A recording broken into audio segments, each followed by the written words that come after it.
మీరు చూస్తున్నారు FIR news. తాజా వార్తలు, కీలక అప్డేట్స్ కోసం మా ఛానల్ను సబ్స్క్రైబ్ చేయండి. ప్రతి ఒక్కరికి నమస్కారం చెప్తూ దాదాపు 269 రోజులు మన జేఏసీకు జిల్లా కోసం సహకరించిన రైతు సోదరులు, కార్మికులు, కర్షకులు, విద్యార్థులు, అన్ని కుల సంఘాలు ప్రతి ఒక్కరికి ప్రత్యేక ధన్యవాదాలు మన జేఏసీ తరఫున. అలాగే దాదాపు ఇంతవరకు ఒకప్పుడు అన్ని పార్టీల వాళ్ళు వచ్చి ఇక్కడ మద్దతు ఇచ్చి వెళ్ళిపోవడం జరిగింది. కానీ కొన్ని సందర్భం వల్ల కొన్ని పార్టీల ఆదేశాల మనకు రావడం లేదు.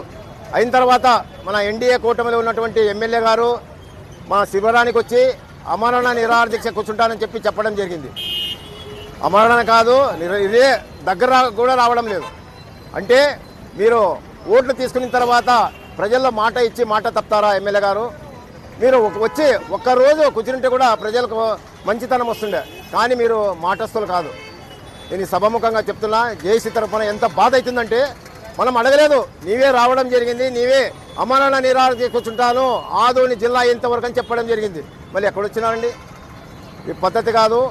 మాట శాశ్వతం కాదు, రాజకీయం శాశ్వతం కాదు, పవర్ శాశ్వతం కాదు. ఎప్పటికీ ఒకటే ఒక మాట అంటే అది వేదవాక్యం ఉన్నట్ల. అలాంటి పరిస్థితుల్లో ఆదోని ప్రజలు ఉన్నారు. ఈరోజు మన 5 నియోజకవర్గంలో ఉన్నటువంటి ప్రజలంతా కోరుకుంటున్నారు ఆదోని జిల్లా కావాలని. కానీ ఈరోజు మీనాక్షి నాయుడు గారు అంటే ఎక్స్ఎమ్మెల్యే గారు ఇన్ఛార్జ్ మన శిబిరానికి వచ్చి మీరు ఆ రోజు లోకేష్ అన్న గారు చెప్పినట్లు మీరు విత్డ్రా చేసుకోండి, డీలిమిటేషన్ అయిన తర్వాత తప్పకుండా మీకు జిల్లా కోసం ప్రయత్నం చేస్తాం అని చెప్పడం జరిగింది. అందుకోసమే మన జేఏసీ నాయకులందరూ ఇక్కడికి వచ్చినటువంటి మన కుమారు వీళ్ళంతా ప్రత్యేకంగా మన జేఏసీ తరఫున ప్రత్యేకంగా ధన్యవాదాలు తెలుపుతున్నా. ఇంతకుముందు జేఏసీ పైన వైసీపీ వాళ్ళు కూర్చుంటే 3 రోజుకే ఎమ్మెల్యే గారు వాళ్ళ బాధ నాకు కావాలా, వాళ్ళ దగ్గర పోతాను నేను ఎంత ప్రయత్నం చేస్తున్నారు. ఇక్కడ జిల్లా కోసం, సగం 60 మండల కోసం, వాళ్ళ కోసం ఒక్కరు కూడా రాలేదు. నేను మొదటి చెప్పినాను కదా, ఆ రోజు ఎమ్మెల్యే గారు రావడం జరిగింది. అన్ని పార్టీ ఎన్డీఏ కూటమిలో ఉన్నటువంటి నాయకులంతా వచ్చి రావడం జరిగింది. మనం తప్పకుండా జిల్లా కోసం ప్రయత్నం చేస్తాం, మేము కూడా మద్దతు ఇస్తామని చెప్పడం జరిగింది.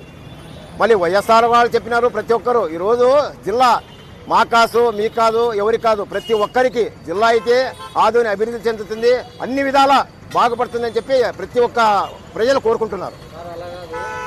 వైసీపీ వాళ్ళు రిలే నిరాహార దీక్ష డిఎస్సీ పైన సిబిఐ ఎంక్వైరీ చేయాలనేసి అడిగినారు. ఎమ్మెల్యే గారు దానిపైన వెంటనే స్పందించి మీరు వస్తారా లేకుంటే నన్ను రమ్మంటారా అని వాళ్ళ పార్టీ ఆఫీస్ పోవడానికి బయలుదేరడం జరిగింది.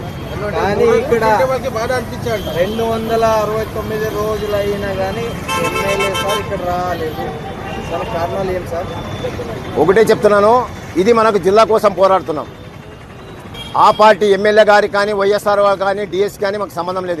ఇక్కడ ఈ పరిస్థితుల్లో దీనికి అదే వాళ్ళ చూసుకుంటారు. వాళ్ళ స్వార్థ రాజకీయాలు అవి. మాకు రాజకీయాలు వద్దు. ఇక్కడ మనకు జిల్లా కోసం పోరాడుతున్నాం.